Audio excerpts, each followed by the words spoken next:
नमस्कार। आज की क्लास में अपन बात करेंगे ANOVA, analysis of variance. Variance का मतलब क्या होता है? सबसे पहले वेरिएंस का मतलब यहाँ होता है कि जो अपना अपन को कोई भी डेटा दिया हुआ होता है वो कितना अपना बिखरा हुआ है, मतलब उसकी रेंज क्या है, कितना वो किस लेवल तक बिखरा हुआ है, तो उसका अपन एनालिसिस करेंगे, उसको बोलेंगे अपन क्या? एनोवा। ठीक है। अब एनोवा से पहले आपने दो टेस्ट पढ़े थे पहले। एक था टी टेस्ट और एक था जेड टेस्ट। ठीक है। ये टी टेस्ट और जेड टेस्ट ये कब यूज़ करते हैं अपन? जब अपने पास दो सैंपल हो। ठीक है, मतलब दो प्रकार की पॉपुलेशन हो या फिर सैंपल अपने पास दो हो, कुछ भी, या यूनिट, दो यूनिट हो, उसमें सैंपल साइज ज़्यादा हो सकती है। ठीक है। तो अपन क्या यूज़ करते हैं? टी टेस्ट या फिर जेड टेस्ट। वो आपको अलग अलग कंडीशन आपको याद रखनी होगी कि जब स्टैंडर्ड डेविएशन अपन को नॉन होता है तो कौन सा लगाते हैं, अननोन होता है तो कौन सा लगाते हैं, सैम्पल साइज़ कम होती है तो उसके लिए कौन सा टेस्ट यूज़ करते हैं। जैसे सैम्पल साइज़ कम होती है तो टी टेस्ट यूज़ करते हैं, सैम्पल साइज़ बड़ी होती है तो क्या करते हैं? जेड टेस्ट करते हैं। कब? जब अपने पास अपने ग्रुप जो अपन स्टडी कर रहे हैं, दो ग्रुप अपने पास हो, प्रेजेंट हो, या फिर दो पॉपुलेशन का अपन स्टडी कर रहे हैं, तो उसके लिए अपने पास टी टेस्ट और जेड टेस्ट बेटर रहता है। एक और आता है यहाँ पे जिसको बोलते हैं अपन काई स्क्वायर टेस्ट। ठीक है। काई स्क्वायर टेस्ट में क्या होता है? ये क्या है? एक नॉन पैरामेट्रिक टेस्ट है। नॉन पैरामेट्रिक ये क्या है? अपना टेस्ट है, मतलब इसका पैरामीटर नहीं होता है ये। जैसे अपना टी टेस्ट है, जेड टेस्ट है, वो सभी किन कंडीशनों में लगते हैं आप सबको पता है? जब पॉपुलेशन नॉर्मली डिस्ट्रीब्यूट होती है, अपन रेंडमली अपन सैंपल कलेक्ट करते हैं, तो ये इसमें काई स्क्वायर टेस्ट में इसकी ज़रूरत नहीं होती है। भले रेंडमली डिस्ट्रीब्यूट पॉपुलेशन नहीं होती है तो भी अपन काई स्क्वायर टेस्ट का यूज़ कर सकते हैं।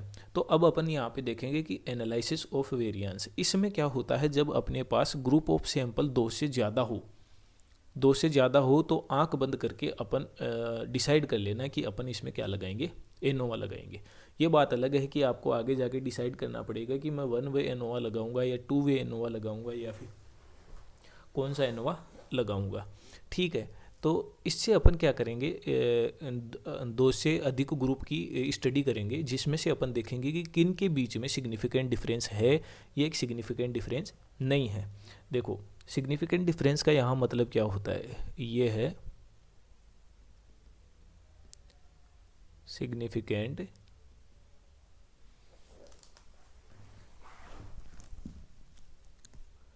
Significant difference.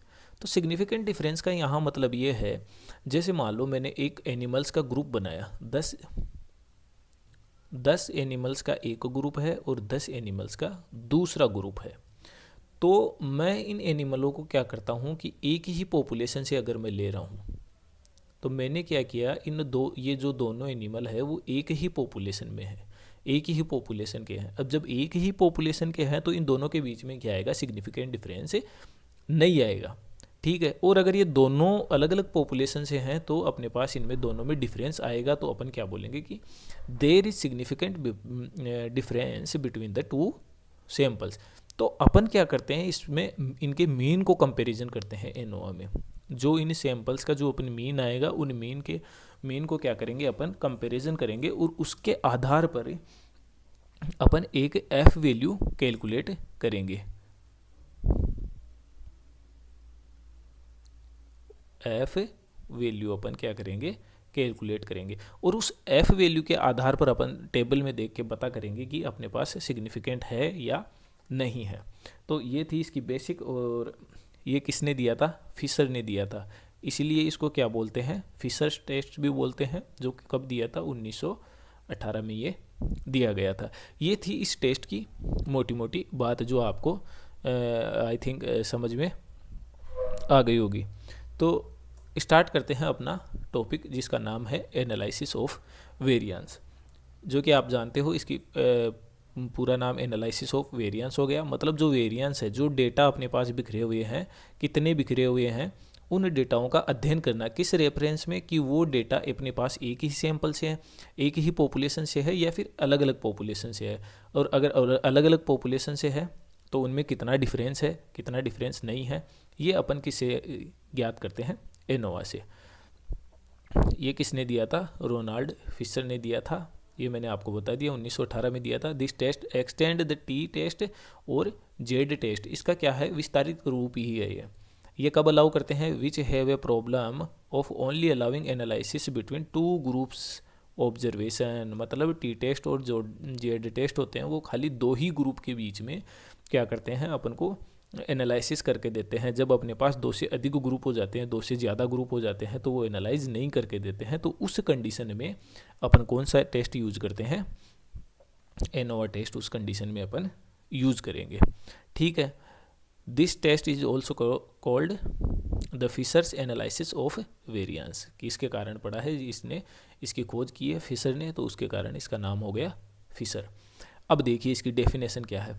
The analysis of variance which is frequently refer to as ANOVA is a statistical technique specially design to test whether the mean of more than two quantities population are equal. समझ गए? मोर than to मतलब कितनी quantity होनी चाहिए अपने? दो से ज़्यादा। उनका जो अपन उस पर टेस्ट लगाएंगे वो कौन सा होगा?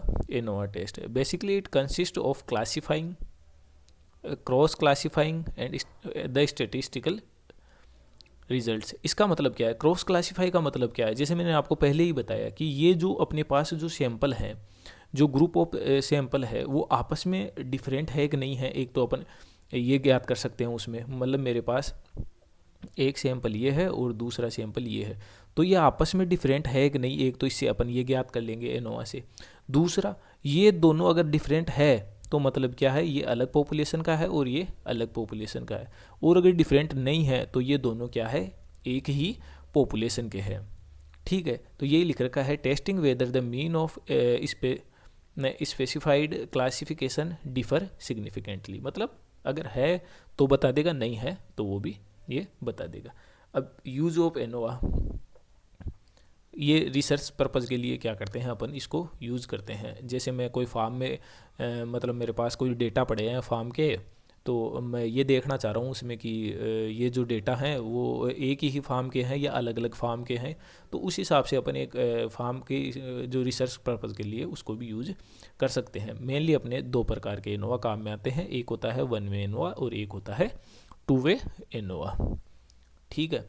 तो वाई टू एनालाइज वेरिएंस, अपन जो एनोवा लगाते हैं वो क्यों लगाते हैं, ये इसके बारे में दिया गया है। तो मैंने आपको पहले ही बता दिया कि जब अपने पास दो से अधिक ग्रुप होते हैं तब अपन एनोवा लगाते हैं। जब अपने पास कितने ग्रुप होंगे रे? दो ग्रुप, तो अपन कौन सा लगाएंगे? ये मैं बार बार बता रहा हूँ, ये आपको हेल्प करेगा। क्वेश्चन में ये नहीं दिया हुआ आएगा कि आप एनोवा लगाओ, ठीक है, या फिर टी टेस्ट लगाओ या जेड टेस्ट लगाओ। आपको खुद को पहचानना पड़ेगा उसको देख के कि आप टी टेस्ट लगाओगे, जेड टेस्ट लगाओगे, एनोवा लगाओगे, काई स्क्वायर टेस्ट लगाओगे, कौन सा टेस्ट लगाओगे। आप अकॉर्डिंग टू क्वेश्चन आपको माइंड सेट करना पड़ेगा। तो मैं फिर बोल रहा हूँ, जब अपने पास दो ही ग्रुप हो तो अपन कौन सा लगाएंगे? या तो टी टेस्ट लगाएंगे या फिर कौन सा लगाएंगे? जेड टेस्ट लगाएंगे। ठीक है जी, सॉरी, जेड टेस्ट लगाएंगे। जेड टेस्ट में क्या होता है और टी टेस्ट में क्या होता है, ये टर्म्स एंड कंडीशन आप इसको याद रख लेना। और अगर आपको नहीं याद रह पाती है तो कमेंट में करके मेरे को ज़रूर बताइएगा, मैं इस पर भी एक अलग से आपको वीडियो बना के दे दूँगा। ठीक है। तो अब अपन यहाँ देखेंगे कि अपन वेरिएंस क्यों ज़रूरी है। तो ये देखो, 3 ग्रुप हैविंग 6 इंडिविजुअल, मतलब ग्रुप में सैम्पल साइज ज़्यादा हो सकती है लेकिन अपने पास ग्रुप कितने हैं? 3। ठीक है। इसने 2 नहीं लिए हैं, 2 लिए होते तो अपन कौन से लगाते? या तो टी टेस्ट या फिर जेड टेस्ट, जैसी उसकी कंडीशन होती। ठीक है। इन ईच ग्रुप मतलब 3 ग्रुप है अपने पास और प्रत्येक में कितने इंडिविजुअल है? 6 इंडिविजुअल है। ठीक है। We want to see whether there is significant difference between these group. ये ऐसे बोल रहा है कि अपने पास ये 3 ग्रुप है, 1 2 3, तो इन तीनों के बीच में कोई डिफरेंस है कि नहीं है, या फिर तीनों सेम है, या इन दो के बीच में डिफरेंस है, या फिर इन दो के बीच में डिफरेंस है, या फिर इसके और इसके बीच में डिफरेंस है, तो वो स्टडी करने के लिए अपन क्या लगाएंगे, एनालिसिस ऑफ वेरिएंस। मैंने आपको पहले बता चुका ये चीज़ मैं आपको। Here first we will focus on total variance in the data and then we then will break that variance according to the source। मतलब अपन ये देखेंगे, एक तो ये अपने पास क्या थे, 3 सैंपल थे, तो एक हो सकता है जो अपने पास इसमें कितने इंडिविजुअल थे, 1 2 3 4 5 और 6, अपने पास 6 इंडिविजुअल थे। तो हो सकता है ये 6 इंडिविजुअल आपस में भी डिफरेंस हो, ठीक है, इनमें आपस में डिफरेंस हो, तो इसको क्या बोलेंगे अपन, within groups, within groups difference बोलेंगे। और अगर ग्रुप के बीच में डिफरेंट हो तो क्या बोलेंगे, बिटवीन ग्रुप। अगर एक ही ग्रुप में डिफरेंस है तो अपन उसको बोलेंगे विद इन ग्रुप, और अगर अलग अलग में है तो अपन क्या बोलेंगे, बिटवीन ग्रुप। ठीक है, जैसा कि मैंने आपको बताया था कि अपन क्या करते हैं, जो मीन वैल्यू है तो वो कंपेयर करते हैं। तो अपना जो एग्जांपल था कि अपने पास कितने ग्रुप है, 3 ग्रुप हैं, और प्रत्येक ग्रुप में कितने इंडिविजुअल है, 6 इंडिविजुअल अपने पास है। ये प्रत्येक ग्रुप में कितने हैं, 6 इंडिविजुअल अपने पास है, और इन 6 का मीन ये है। ठीक है, जैसे पहले ग्रुप का मीन है 16.33, और दूसरे का है 19, और तीसरे का है 14.16। ठीक है, ये अलग अलग का अपन मीन है, और ये मीन वैल्यू अपन क्या करते हैं, कंपेयर करते हैं। ये कैसे कंपेयर करते हैं वो अपन आगे डिस्कस करने वाले हैं। अभी इसमें क्या करते हैं, सबसे पहले अपन क्या निकालते हैं, देखो मैं आपको यही थोड़ा ओवरव्यू देते। सबसे पहले अपन निकालते हैं करेक्शन फैक्टर, फिर निकालेंगे अपन टोटल सम ऑफ स्क्वायर, फिर निकालेंगे अपन corrected total sum of square between group, और corrected total sum of square within group. ठीक है, ये निकालने के बाद में अपन mean sum of square within group और mean sum of square between group ये निकालेंगे। अब इसका mean sum of square between group और mean sum of square divided by क्या कर देंगे, विद इन ग्रुप। तो इससे अपन को जो वैल्यू आएगी ये लास्ट में, वो वैल्यू कौन सी होगी, अपनी एफ वैल्यू। ठीक है, उसके आधार पर अपना सिग्निफिकेंट डिफरेंट है कि नहीं है वो अपन कैलकुलेट करेंगे। वो आगे आपको और बताऊंगा, अगले अपन डिस्कस करेंगे। तो अब देखो एनोवा क्या करता है, वाट एनोवा डज, क्या करता है ANOVA. ANOVA help us to find that how much of total variance is coming from between group component and how much is from within group components. मतलब कितने वेरिएंस है जो अपने कहाँ से आ रहे हैं, विद इन ग्रुप से आ रहे हैं, मतलब एक ही ग्रुप से आ रहे हैं, या फिर कितने हैं जो ग्रुप के, 2 ग्रुप के बीच से आ रहे हैं। After that we will apply F test, variance ratio. Variance ratio मैंने आपको बताया ना, जैसे मीन सम ऑफ स्क्वायर किसका, बिटवीन ग्रुप, बेटा mean sum of square within group. ये जो रेशियो है ये मीन रेशियो है। ठीक है, mean sum of square, MSS का मतलब क्या होता है, यही बता रहा हूँ मैं, फिर वहाँ इतना नहीं बताऊँगा। एमएसएस का मतलब होता है मीन सम ऑफ स्क्वायर। ठीक है, तो ये करेंगे, और फिर स्टैटिस्टिकल कंक्लूजन या फिर इंटरप्रिटेशन इज मेड, इंटरप्रिटेट कर देते हैं अपन डेटा को लास्ट में। ठीक है, ये आपका ओवरव्यू है कि analysis of variance is a comparison of means. जैसा कि मैंने आपको पहले बता दिया, 2 कंपैरिजन मीन्स होता है। It allow you to compare more than 2 means simultaneously, मतलब 2 से ज़्यादा। अगर 2 मीन हुए तो अपन 2 मीन किससे कंपेयर करेंगे, या तो टी टेस्ट से या फिर जेड टेस्ट से। Proper examination designed efficiently used limited data to draw the strongest possible inferences. ये आपको याद रखना है। एनालिसिस ऑफ जो वेरिएंस है, इसमें जो सेवरल जो अलग अलग ग्रुप के जो मीन हैं, उन मीन को अपन क्या बोलते हैं, जो ग्रुप होते हैं उन ग्रुप को अपन क्या बोलते हैं, ट्रीटमेंट भी बोलते हैं। जैसे आप नीचे देख सकते हो, ग्रुप 1, ग्रुप 1, ग्रुप 2, ग्रुप 3 और ग्रुप 4। तो इनको अपन क्या बोल सकते हैं, इनका दूसरा नाम ट्रीटमेंट भी बोल सकते हैं। ठीक है, यहाँ तक सबको समझ में आ गया, उम्मीद करता हूँ सबको समझ में आ गया होगा ये। तो ये अपन आगे चलते हैं, ये आपकी स्लाइड्स कोई काम की नहीं है। तो ये देखिए, अजम्पशन ऑफ एनोवा, क्या क्या कंडीशन होती है, ये क्वेश्चन फ्रिक्वेंटली एग्ज़ाम में पूछा जाता है। खासकर यूजी सेकेंड ईयर में तो बार बार ये क्वेश्चन पूछा जाता है कि जो किन कंडीशनों में अपन क्या करते हैं, एनोवा को अप्लाई करते हैं और किन कंडीशन में नहीं करते हैं। तो ये 4 कंडीशन है जिसमें अपन क्या करते हैं, एनोवा को अप्लाई करते हैं। तो ये आपको जो ब्रॉड लेटर में आपको दिए हुए हैं ये आपको याद रखने पड़ेंगे। जो अपन सैम्पल साइज है, सैम्पल चूज़ कर रहे हैं वो कैसे होने चाहिए, रेंडम होने चाहिए। जिस पॉपुलेशन से अपन कर रहे हैं वो कैसी होनी चाहिए, नॉर्मली डिस्ट्रीब्यूटेड होनी चाहिए। और उसका जो स्टैंडर्ड डेविएशन है, जितने भी ग्रुप है बांटेंगे अपन, उसका स्टैंडर्ड डेविएशन क्या होना चाहिए, समान होना चाहिए। और जो स्टैंडर्ड डेविएशन है उसका ratio largest to smallest group sample standard deviation is no more than 2। ये जो सारी कंडीशन है आपको चारों की चारों कंडीशन क्या करनी पड़ेगी, याद करनी पड़ेगी। ये एग्ज़ाम में पूछे ही जाते हैं, बार बार पूछे ही जाएंगे ये एग्ज़ाम में कि आप कंडीशन बताओ टू अप्लाई एनोवा, किन किन कंडीशन में अपन एनोवा को अप्लाई कर सकते हैं। ठीक है, अब आता है अपन पढ़ेंगे आज के लेक्चर में, अपन पढ़ेंगे वन वे एनोवा कैसे कैलकुलेट करते हैं। अपन वन वे एनोवा के बारे में पढ़ेंगे। तो देखो वन वे एनोवा क्या होता है। वन वे एनोवा होता है कि वन वे एनोवा या two way ANOVA. One way ANOVA का मतलब है कि जो अपने पास एक ही इंडिपेंडेंट वेरिएबल होता है। जैसे मान लो जैसे मैं कैलकुलेट करना चाहूँ कि मेरे पास एक मिल्क ईल्ड है, उस मिल्क ईल्ड पे जैसे मैं मान लो 10 लीटर दूध है वो प्राप्त करना चाह रहा हूँ, तो कौन सी ब्रीड है जो 10 लीटर दूध देगी, कौन सी ब्रीड है जो नहीं देगी। ठीक है, मतलब ब्रीड का इफेक्ट मैं मिल्क पे देखना चाह रहा हूँ। समझ रहे हो कि मेरे पास जो मैंने सेलेक्ट ब्रीड की है उसका इफेक्ट मिल्क पे मैं देखना चाह रहा हूँ। तो अपन क्या करेंगे, क्लासिफिकेशन में ब्रीड 1, ब्रीड 2, ब्रीड 3 लेंगे और उसके आधार पर अपन मिल्क के डेटा लेंगे और उसको क्या करेंगे, एनालाइज करेंगे। ठीक है, तो इसमें यही है, one way ANOVA has just one independent variable, data are classified according to only one criteria. ठीक है, अभी मैं एग्जांपल करवाऊंगा तो आपको समझ में आ जाएगा। Milk production in kettle depend on the breed of kettle. ठीक है, ये मैं आपको भी करवाता हूँ आगे।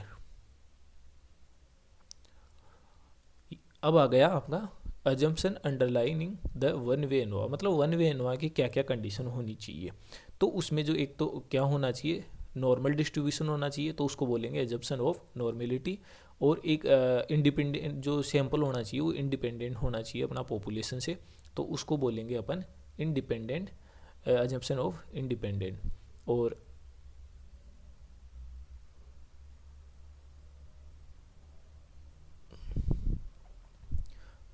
लास्ट का है the variance of the distribution in the population are equal, this is commonly refers to as a assumption of homogeneity. मतलब जो वेरिएंस है, जो डेटा बिखरे हुए हैं वो पॉपुलेशन के क्या होनी चाहिए, इक्वल होते हैं। ठीक है, तो इन जो तीन कंडीशन है, इन 3 कंडीशन में क्या कर देगा अपना वन वे एनोवा अपन लगाएंगे। और वन वे एनोवा लगाएंगे सबसे मेजोरिटी में अपन वन वे एनोवा कब लगाएंगे, जब अपने पास एक ब्रीड दे रखा होगा या फिर ब्रीड के आधार पर एक ही इंडिपेंडेंट होगा। ठीक है, 2 होगा तो क्या लगाएंगे अपन, टू वे एनोवा। तो अपन को वन वे एनोवा कैलकुलेट करने से पहले अपन को ये ध्यान रखना होगा कि अपन को कैलकुलेट क्या क्या करना है। ठीक है, तो ये बताने से पहले मैं ये बताता हूँ। ठीक है, तो एग्जाम्पल के तौर पे अपन को कोई कैलकुलेशन करनी है, ये बहुत ही इम्पोर्टेंट है, ध्यान से सुनिएगा इसको, एग्जाम्पल ध्यान से समझिएगा, क्योंकि इसका एग्जाम्पल प्रैक्टिकल आएगा ही आएगा, नो डाउट प्रैक्टिकल में ये क्वेश्चन आएगा। ठीक है, तो इसका जो एग्जाम्पल है उसमें क्या करते हैं, देखो उसमें पहले अपन एक हाइपोथेसिस बनाते हैं। देखो आपको मैं बता दूं, 2 तरह की हाइपोथेसिस होती है, एक होती है एच नोड और एक को बोलते हैं H1। जो एच नोड होगी उसको जैसा कि आप सब जानते हैं क्या बोलते हैं, नल हाइपोथेसिस। ठीक है, एक उसके अगेंस्ट बनाते हैं अपन अल्टरनेटिव हाइपोथेसिस। ठीक है, ये दो हाइपोथेसिस है, एक नल हाइपोथेसिस और एक अल्टरनेटिव हाइपोथेसिस। अब अपन कौन सी कैलकुलेट करते हैं, अपन कैलकुलेट करते हैं नल हाइपोथेसिस। ठीक है, नल हाइपोथेसिस का क्या मतलब है कि there is no difference between the two samples, मतलब दो सैंपल्स के बीच में कोई डिफरेंस नहीं है, तो क्या होगी, नल हाइपोथेसिस क्या हो जाएगी अपनी, एक्सेप्ट हो जाएगी।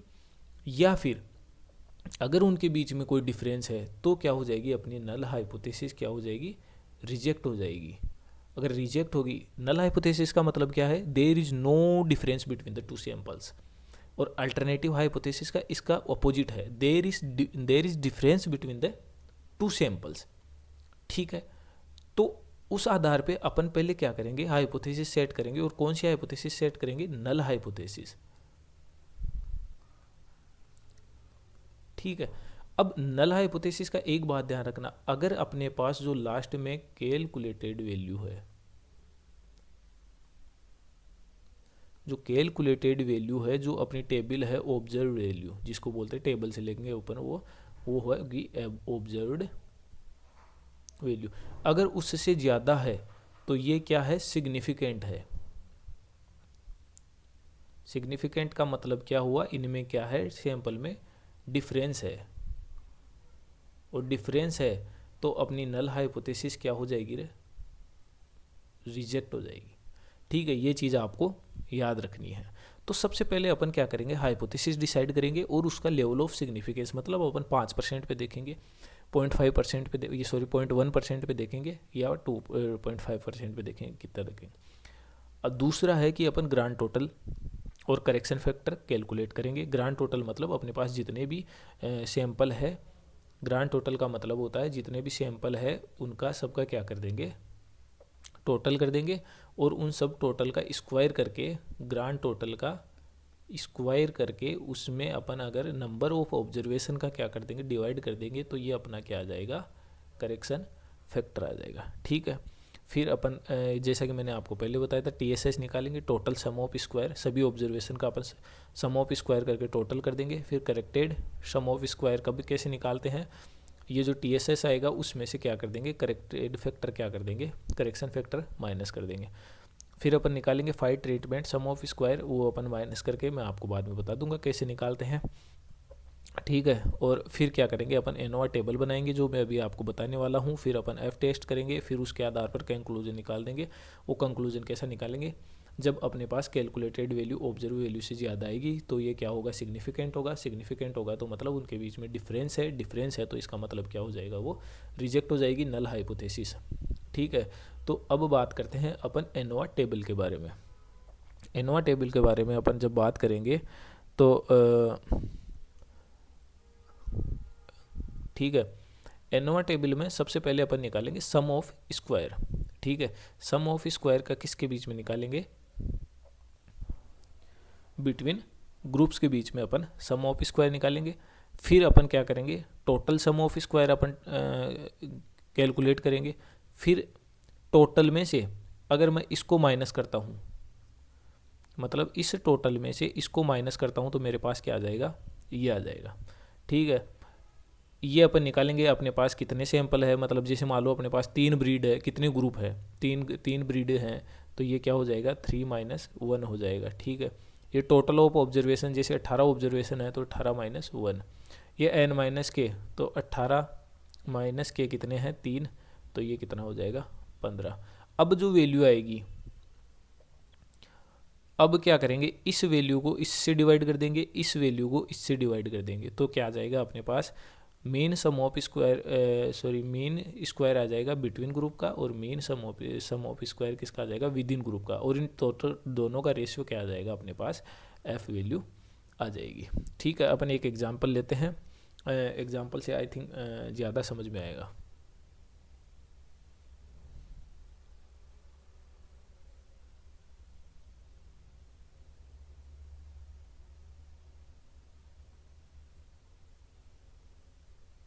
ठीक है, अपने पास ये एक एग्जांपल है कि ये एग्जांपल है कि 3 group of animal were given their different treatment for increase the body weight. They 3 data recorded from all these 3 group are below given below. Find whether there is significant difference between 3 group और note. मतलब body weight अपन जब खिला रहे हैं तो ये जो अपने पास ये जो बॉडी ये 3 ग्रुप हैं उनका जो बॉडी वेट है वो बढ़ रहा है या नहीं बढ़ रहा है, मतलब इन आपस में डिफरेंट है या नहीं है. ठीक है, तो ये अपना क्वेश्चन है. सबसे पहले अपन क्या करेंगे, सबसे पहले अपन ने पहला स्टेप देखा था कि अपन हाइपोथेसिस सेट करेंगे, हाइपोथेसिस और लेवल ऑफ सिग्निफिकेंस सेट करेंगे. तो अपन नल हाइपोथेसिस में मतलब अपन को डिफरेंस नहीं बताना है. तो यही बोल रहा है कि there is no significant difference between the 3 treatment group. मतलब जो ये अपने अपने जो पीछे देखा था ये तीनों ट्रीटमेंट ग्रुप है, इनमें कोई डिफरेंस नहीं है. अपन ये मान के एक बार चल रहे हैं, ये अजम्पशन है, अपनी परिकल्पना है कि इनके बीच में कोई डिफरेंस नहीं है, ये सारे एक ही मतलब इनका जो वेट है वो एक ही तरह से इंक्रीज हो रहा है. ठीक है, एक बार के लिए अपन ये मान के चल रहे हैं. और treatment given to the group for increase in weight is ineffective. मतलब कोई इफेक्ट नहीं है उसका, बॉडी वेट कोई इंक्रीज नहीं हो रहा है. इसके अगेंस्ट क्या हाइपोथेसिस बनेगी, इसके अगेंस्ट बनेगी कि उनमें डिफरेंट है, there is significant difference between the 2 groups और treatment given to the group for increase in body weight is effective. मतलब जो अपन ग्रुप जो अपन को दिए गए हैं उनमें जो बॉडी वेट बढ़ रहा है वो इफेक्टिव है. अपन ने लेवल ऑफ सिग्निफिकेंस अपने जो चार्ट है वो उससे देख के क्या कितना कर लिया, 5% लेवल ऑफ सिग्निफिकेंट डिसाइड कर लिया. ये किससे डिसाइड करते हैं, ये आपको क्वेश्चन में या तो दिया हुआ आएगा या फिर अपन कोई बता देगा आपको कि 5% लेवल ऑफ सिग्निफिकेंस पे आपको ज्ञात करना है या फिर 0.1% पे कैलकुलेट करना है, वो आपको क्वेश्चन में दिया हुआ आएगा. ठीक है, अब देखो अपन क्या करेंगे. सबसे पहले पहला स्टेप हो गया. दूसरी स्टेप में अपन total of all value from all the group, मतलब इसका टोटल कितना हुआ 98, इसका टोटल कितना हुआ 114, इसका कितना हुआ 85, टोटल कितना हुआ सारे ऑब्जर्वेशन का टोटल हुआ 297. तो मैंने बताया था आपको कि अपन को करेक्शन फैक्टर कैसे निकालना है. करेक्शन फैक्टर आया था जो होता है ग्रांड टोटल का whole square divided by number of observation. ठीक है, तो अब ग्रांड टोटल कितना है अपने पास 297, इसका होल स्क्वायर हो जाएगा. और अपने पास ऑब्जर्व कितने हैं, प्रत्येक ग्रुप में कितने हैं 6, तीनों ग्रुप में कितने हो जाएंगे 18. ये लो, तो इसका टोटल करोगे आप तो ये आएगा, कैलकुलेट करोगे ये अपना आ गया, क्या आ गया करेक्शन फैक्टर 4900.5, 4900.5 आ गया अपना करेक्शन फैक्टर. अब बात आएगी किसकी, टोटल सम ऑफ स्क्वायर की. टोटल सम ऑफ स्क्वायर मतलब प्रत्येक का स्क्वायर करके उसको जोड़ना है. जैसे 15 का स्क्वायर प्लस 16 का स्क्वायर प्लस 17 का स्क्वायर प्लस 15 का, ऐसे सबका स्क्वायर करके अपन को क्या करना है, इनको जोड़ना है और उसमें से करेक्शन फैक्टर जो है माइनस कर देना है.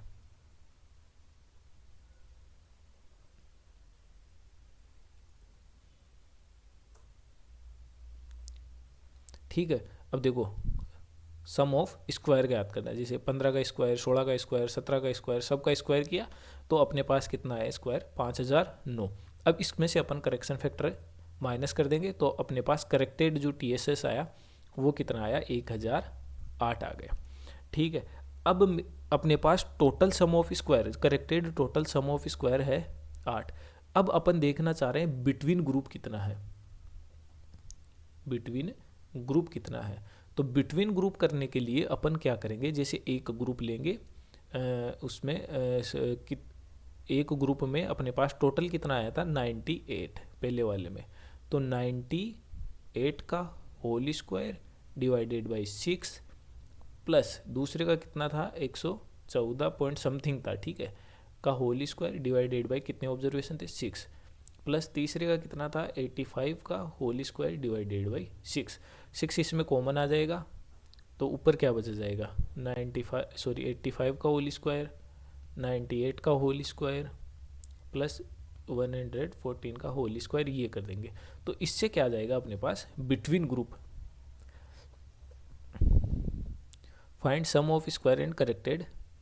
ये देखो 98, इसमें कितना हो गया 98 का होल स्क्वायर डिवाइडेड बाई 6, 14 का होल स्क्वायर डिवाइडेड बाई 6, 85 का होल स्क्वायर डिवाइडेड बाई 6। इन दोनों तीनों का कैलकुलेशन करेंगे तो अपने पास ये वैल्यू आएगी। इसमें से भी अपन क्या कर देंगे, करेक्शन फैक्टर माइनस कर देंगे, और जब करेक्शन फैक्टर माइनस करेंगे तो इसकी वैल्यू आएगी अपने पास 70.30 इसकी वैल्यू आएगी। ठीक है, अब मैंने आपको बताया था कि टोटल में से माइनस बिटवीन वाला कर देंगे अपन, तो किसकी वैल्यू आ जाएगी अपने पास, विद इन की वैल्यू आ जाएगी।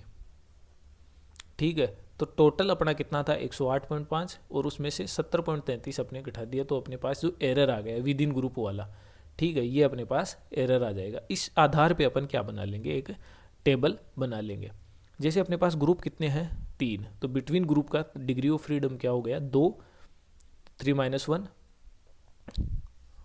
और टोटल कितने हैं, ये यहाँ पे थोड़ा करेक्शन है, टोटल अपने पास ऑब्जर्वेशन है 18। ठीक है, 18 - 1, ठीक है, 18 - 1 कितना हो गया ये 17।